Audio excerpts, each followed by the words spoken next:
Bonsoir tout le monde. Séance ordinaire du Conseil d'arrondissement de la Baie tenue dans la salle des délibérations de l'Hôtel de Ville, mardi 27 octobre, 19h. Ordre du jour, en 1, adoption. En 2, adoption de procès-verbaux. On en a 3. En 3, adoption du procès-verbal du Comité consultatif d'urbanisme. En 4, des dérogations mineures. En 5, consultation publique et adoption de deuxième projet de règlement. En 6, aide financière aux organismes. 7, divers. 8, varia. 9, période d'intervention des membres du Conseil. 10, prochaine séance du Conseil. 11, période de questions du public. Et en 12, levée de la séance. On doit ajouter le point 7.3 dans les divers, qui est un appui pour TVDL. Et puis, on a une petite modification aussi au niveau de l'aide aux organismes. C'est un ajout qu'on a fait, alors ça va? Oui. C'est vrai qu'il y a de l'écho dans le micro, quand même. Alors, une proposition pour l'adoption de l'ordre du jour. Oui, je propose. Mme Gauthier, M. Boivin. Oui. Merci. En 2, adoption des procès-verbaux. On a en 2.1 la séance ordinaire du 29 septembre 2015. On va y aller en bloc. On a aussi 2 séances extraordinaires qu'on a tenues pour avancer finalement des projets d'urbanisme qui accommodent des citoyens. Alors, on a la séance extraordinaire du 7 octobre 2015 et on a aussi la séance extraordinaire du 19 octobre 2015. Alors, pour les 3 séances, une proposition. Oui, M. Boivin. Je seconde. Merci. On a en 3 l'adoption du procès-verbal du CCU, Comité consultatif d'urbanisme de la Baie. On a Michel Charret, l'expert avec nous, comme d'habitude. Alors, c'est le CCU d'arrondissement la Baie, 21 octobre 2015. Il n'y a pas de questions? Une proposition? Je propose. Mme Gauthier. M. Boivin, merci. Oui. En 4, dérogation mineure. Présentation, commentaire du public, adoption. On a le 2852 chemin du Plateau à la Baie.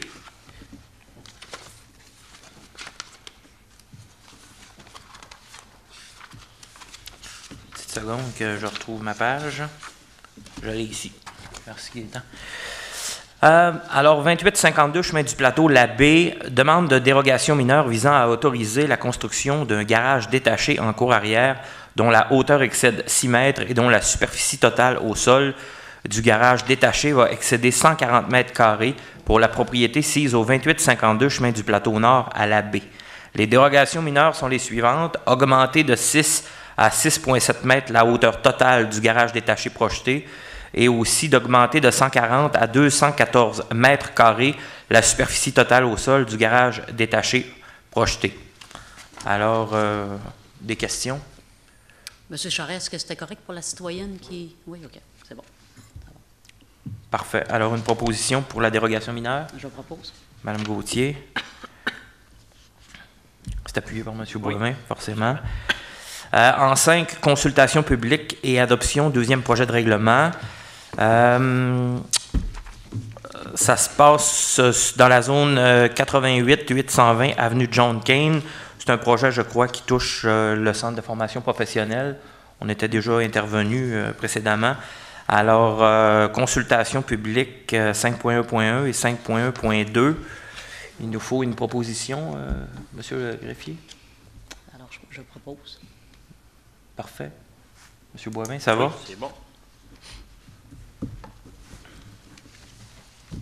Adopté. 6. On a l'aide financière aux organismes. J'en fais lecture sommairement. Club Lyon, la Baie Nord, 900 $. Corporation des métiers d'art du Saguenay-Lac-Saint-Jean, 600 $. On a École secondaire des Grandes Marées, 1000 $. Escadron 657 de la Baie, 300 $. Fondation pour l'enfance et la jeunesse du Saguenay-Lac-Saint-Jean, 300 $. Groupe Photomédia International, c'est un événement qui se tient ici au Quai d'Escale, au pavillon des Croisières, 1000 $. Légion royale canadienne Arvida, section 209, 65 $. Et la maison Notre-Dame du Saguenay avec 300 $. Ça va pour l'aide financière aux organismes. Oui, Une proposition? Oui. M. Boivin? Je seconde. Mme Gauthier, merci. Ça Ça va? Divers, point 7. D'abord, je laisserai intervenir mon collègue Luc. Oui. C'est pour la Société de l'assurance automobile du Québec de la baie. Oui, absolument.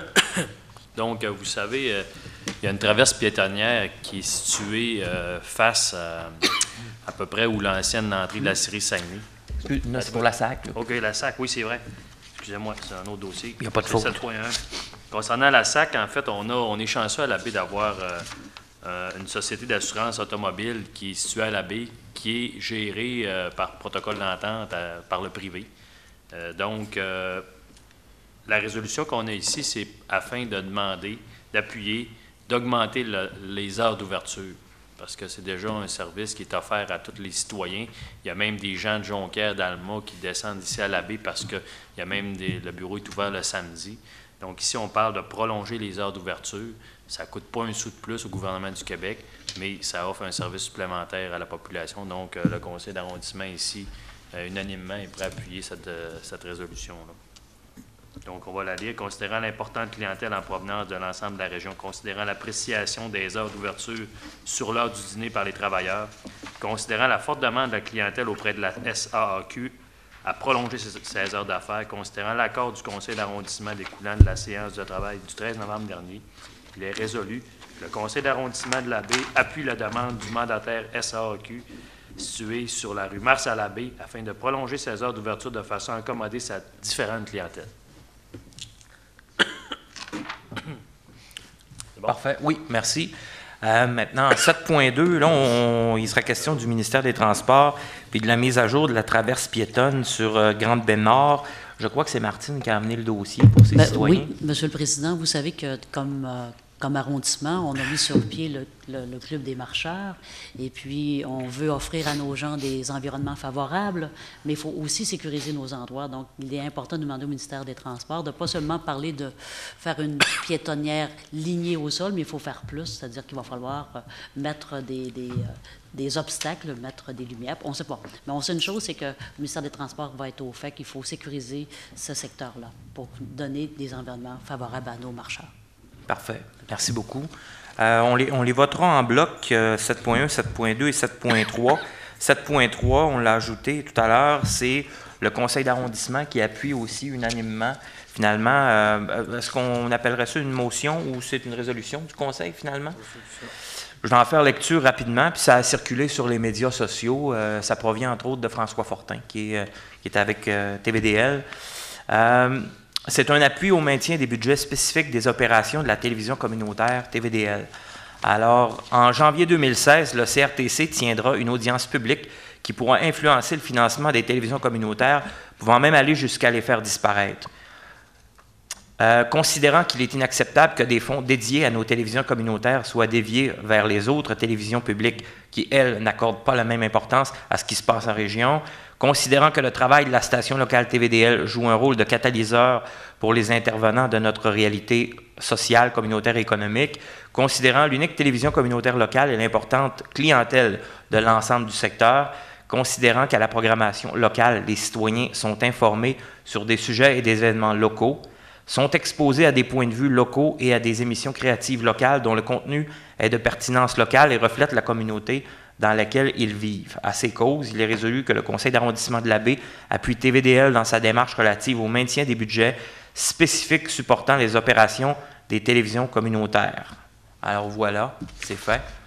Alors, une proposition pour les 3 points en bloc. Mme Gauthier, oui, appuyée par M. Boivin.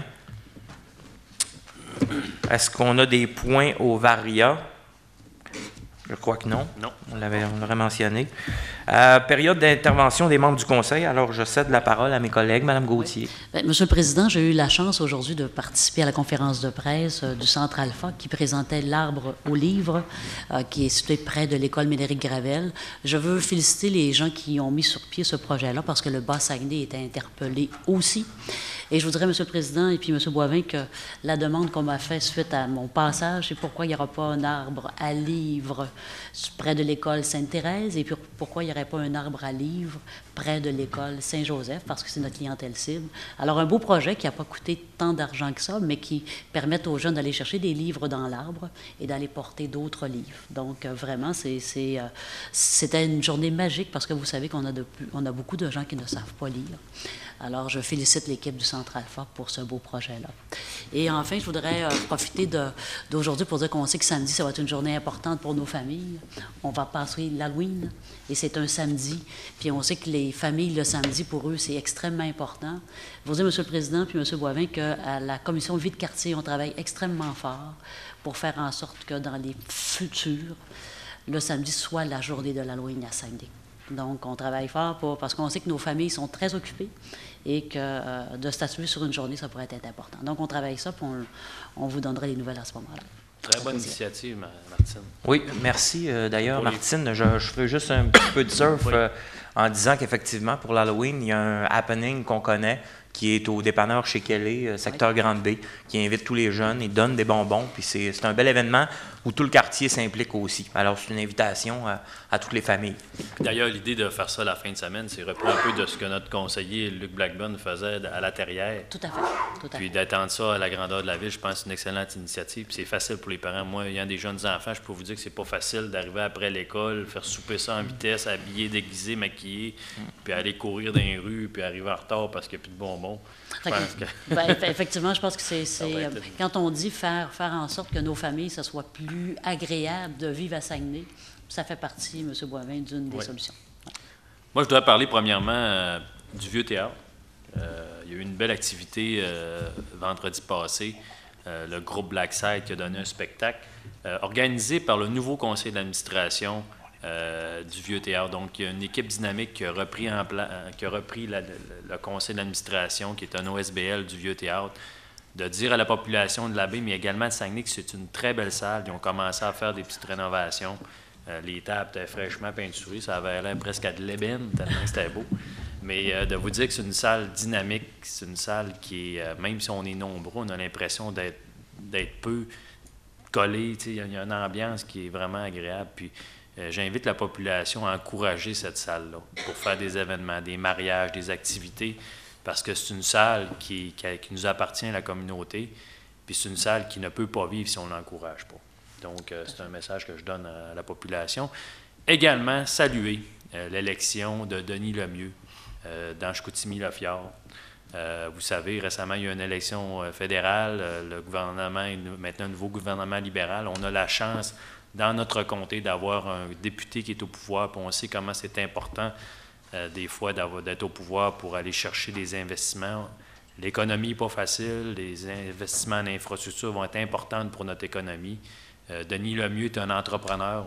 On trouve des fois qu'on n'a pas assez d'entrepreneurs qui s'impliquent en politique, mais je salue son élection, je salue déjà le travail qui est fait, puis j'espère qu'on va avoir une belle collaboration pour nos citoyens, puis que ça va amener des beaux investissements dans notre bel arrondissement. Merci. Ben, j'en profiterai peut-être même pour saluer Danny Morin, qui a servi pendant 4 ans. Alors, je voulais aussi profiter de l'occasion. Tu parlais du Vieux Théâtre. J'ai rencontré aujourd'hui Karine Boivin. Je sais que les optimistes vont bientôt sortir leurs billets pour le fameux Souper des cœurs. Ça se passe chez nous, au Vieux Théâtre. Alors, pour ceux qui voudront se procurer des billets, ça s'en vient. Je crois qu'ils vont dévoiler sous peu le président d'honneur.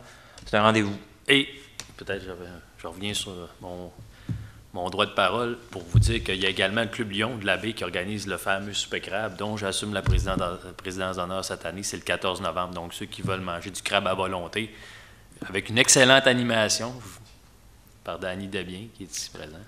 Donc, j'invite les gens à y aller. C'est 85 $ pour manger du crabe à volonté. C'est remis à une bonne cause. C'est animé avec la Maison des jeunes également qui font le service. Tout l'argent est remis à la communauté dans toutes sortes entre autres la Maison des jeunes, toutes sortes d'organisations qui ont besoin de sous. Donc, ceux qui veulent des billets, vous appelez au Club Lyon. Le Vieux Théâtre est grand, il est propre, fait qu'on invite les gens à participer. Parfait. Merci beaucoup, M. Boivin. Pour le reste, je rappelle aux citoyens, si vous avez des problématiques, des questions ou commentaires, 698-3000, poste 5420. Ça nous fait toujours un plaisir. Pour le reste, je rappelle que la prochaine séance ordinaire du conseil d'arrondissement va se tenir ici même, le 24 novembre à 19h. Point 11, période de questions du public. Michel, peut-être? Une petite question, Michel. Michel. OK. Alors, proposition pour la levée de la séance? Je propose. Mme Gauthier. Merci beaucoup. Bonsoir.